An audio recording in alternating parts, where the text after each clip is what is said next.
दोस्तों, क्या आप विफल या असफल होना पसंद करेंगे? मेरे ख्याल से आपका जवाब होगा ना।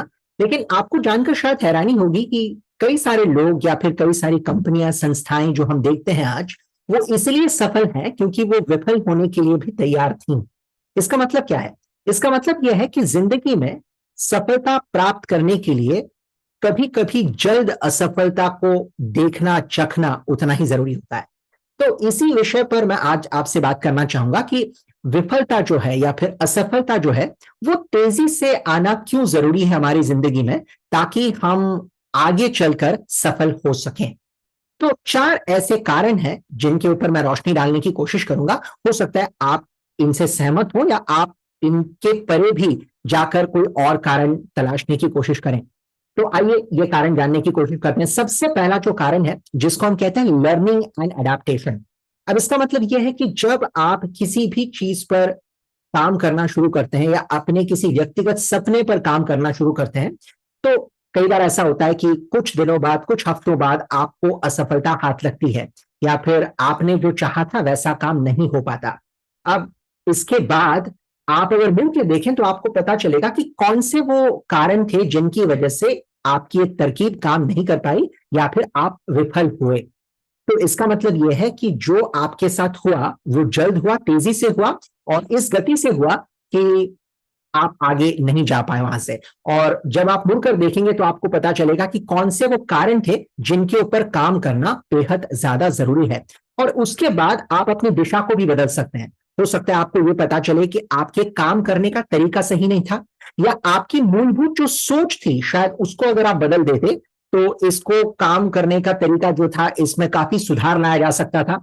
तो कई सारे ऐसे वजह होते हैं, कारण होते हैं जिनकी वजह से आपकी तरकीब या आपकी मेहनत उस वक्त रंग नहीं लाती। तो इसको हम कहते हैं पिवटिंग। पिवटिंग का मतलब है दिशा को बदलना। कई बार जब आप गाड़ी चलाते हैं ना, तो सामने से अगर गाड़ी आ रही है तो या तो आप रुक जाते हैं या अपनी गाड़ी की दिशा बदल देते हैं ताकि आप सावधानी पूर्वक आगे बढ़ सकें। तो जल्द विफल होने से यह होता है कि आपको पता चलता है कि क्या कहीं दिशा में फेरबदल की जरूरत है इस वक्त, या फिर जो दिशा में पकड़कर चल रहा हूं क्या उसी पे चलते रहूं, क्या गति सही है, वगैरह वगैरह। तो सबसे पहला जो फायदा होता है वो ये पता चलता है कि आप उससे सीखते हैं और उस प्रकार अपनी दिशा में परिवर्तन ला सकते हैं।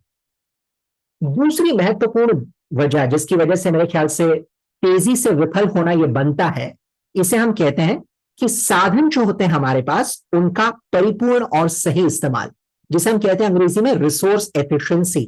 अब हमारे पास कौन से साधन होते हैं? आप जब भी किसी भी चीज पर काम करना शुरू करते हैं, या तो आपको उस चीज को करने के लिए पैसों की जरूरत होती है, या समय या वक्त की जरूरत होती है, ताकत यानी मेहनत की जरूरत होती है, हो सकता है दूसरे लोगों की भी आपको आवश्यकता हो, यानी मानव संसाधन की भी आपको आवश्यकता हो। इसके अलावा भी कुछ चीजें ऐसी होती हैं जिनकी आपको वक्त बेवक्त जरूरत पड़ सकती है। अब मान लीजिए किसी प्रोजेक्ट पर आपने काम करना शुरू किया और तकरीबन 4-5 महीनों बाद आपको पता चला कि यार ये तो मामला उल्टा पड़ गया। तो इस बार क्या होगा कि सारे जो साधन आप इस्तेमाल कर चुके हैं वो खत्म हो चुके हैं। तो आपने पैसा भी गवा दिया, साधन भी गवा दिए, वक्त भी गवा दिया। लेकिन बजाय इसके अगर आप कहते कि ये काम को मैं सिर्फ पहले 1 हफ्ता या 10 दिन करके देखूंगा, तो मुझे इस बात का अंदाजा आ जाएगा कि कितने साधनों की आवश्यकता है और क्या उतने साधन मेरे पास इस वक्त उपलब्ध हैं या नहीं है।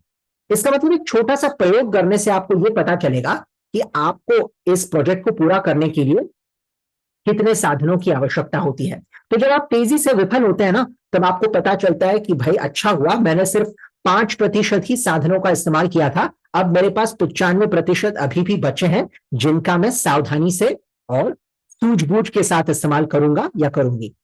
तो रिसोर्स एफिशिएंसी यानी साधनों का सही इस्तेमाल हो सकता है अगर आप जल्द विफल होने से कतराए नहीं तो ये भी एक वजह है जिसकी वजह से आपको जल्द विफल होने के बारे में सोचना पड़ेगा, जिसको हम कहते हैं फेल फास्ट। तीसरी जो महत्वपूर्ण वजह है वो ये है कि जब आप जल्द विफल होने से कतराएंगे नहीं, तब आप सही तरकीबों पर काम कर सकते हैं।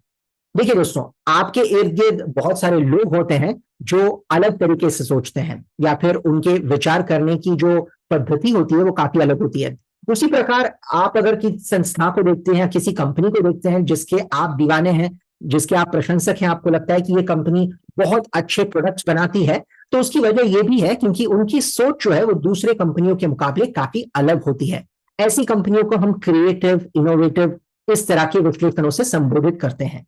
तो आप भी अगर क्रिएटिव, इनोवेटिव बनना चाहते हैं तो उसके लिए आवश्यक है कि आप जल्द विफल होने से कतराए नहीं।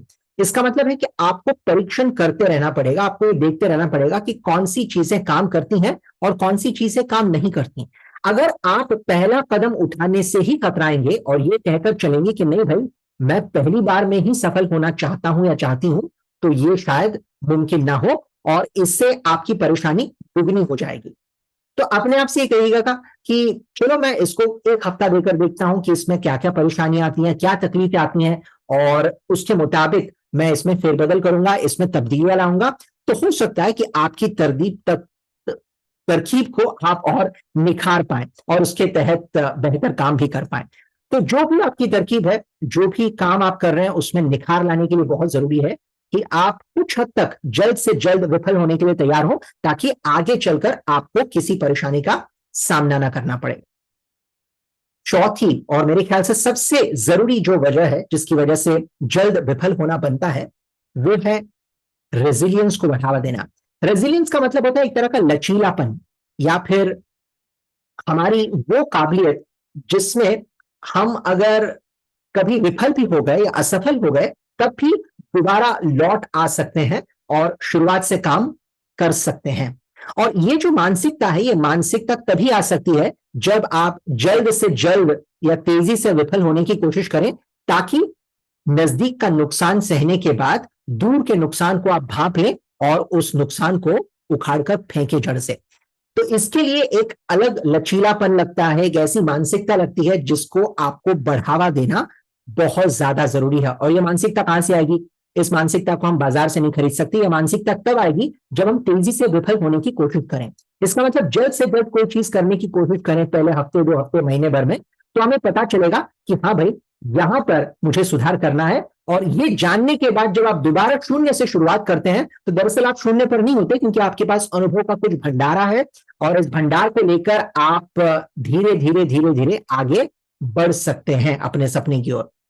तो ये कुछ वजह है जिसके तहत मेरे ख्याल से जल्द या फिर तेजी से विफल होना बनता है, और उसकी वजह से हम एक नींव रख सकते हैं जिसके चलते आगे बढ़ते हुए हमें कोई तकलीफ ना हो और आने वाले काल में हम सफल हो पाए। तो एक बार फिर रोशनी डालना चाहूंगा इन 4 कारणों पर। कौन से 4 कारण हैं जिनकी वजह से आपने तेजी से विफल होने की कोशिश करनी है? सबसे पहला कारण जो है वो है लर्निंग एंड एडेप्टेशन। इसका मतलब जब आप विफल होते हैं तेजी से, उससे कुछ सीखते हैं और अपनी दिशा में बदलाव कर सकते हैं। दूसरा कारण मैंने आपको बताया था, रिसोर्स एफिशिएंसी। इसका मतलब है कि आपके पास जो साधन है उनका आप सही इस्तेमाल करें, ताकि कहीं पर भी आपके साधन जो है वो बर्बाद ना होने पाए। तीसरा कारण वो है कि आपकी जो क्रिएटिविटी है, इनोवेशन जिसको हम कहते हैं, उसको बढ़ावा मिलेगा अगर आप तेजी से विफल होने के लिए तैयार हैं तो। और आखिरी कारण जिसकी ओर हमने ध्यान दिया था वो है कि आप अपने रेजिलियंस को बढ़ावा दे सकते हैं, जिसका मतलब है कि एक तरह का लचीलापन आपकी मानसिकता में आ जाएगा, जिसकी वजह से अगर आप विफल भी हो तो उससे आप कतराएंगे नहीं, उससे आप दुखी नहीं होंगे, लेकिन पूरे जोश और खरोश से दोबारा काम करने की प्रवृत्ति आप में जागृत रहेगी। तो ये कुछ कारण हैं जिनके ऊपर आपने काम करना चाहिए ताकि आप आने वाले कल में सफल हो सके। तो कहते हैं ना कि दूर का फायदा बहुत जरूरी होता है, उसके लिए अगर इस वक्त थोड़ा सा नुकसान भी अगर हो तो कोई बात नहीं। तो ये तेजी से विफल होना ये नजदीक का नुकसान है, ताकि आगे चलते हुए आपको सिर्फ फायदा ही फायदा हो और मुनाफा ही हो। तो आशा करता हूं कि आप इस बात से सहमत होंगे और इस चीज को जरूर करने की कोशिश करेंगे उन कामों में जहां पर आप काफी वक्त से कोशिश कर रहे हैं। तो कोशिश करने के बाद आपको जो भी जानकारी मिलेगा वो मुझसे जरूर साझा कीजिएगा, और आशा करता हूं कि आपको जरूर कामयाबी हाथ लगे। बहुत बहुत धन्यवाद।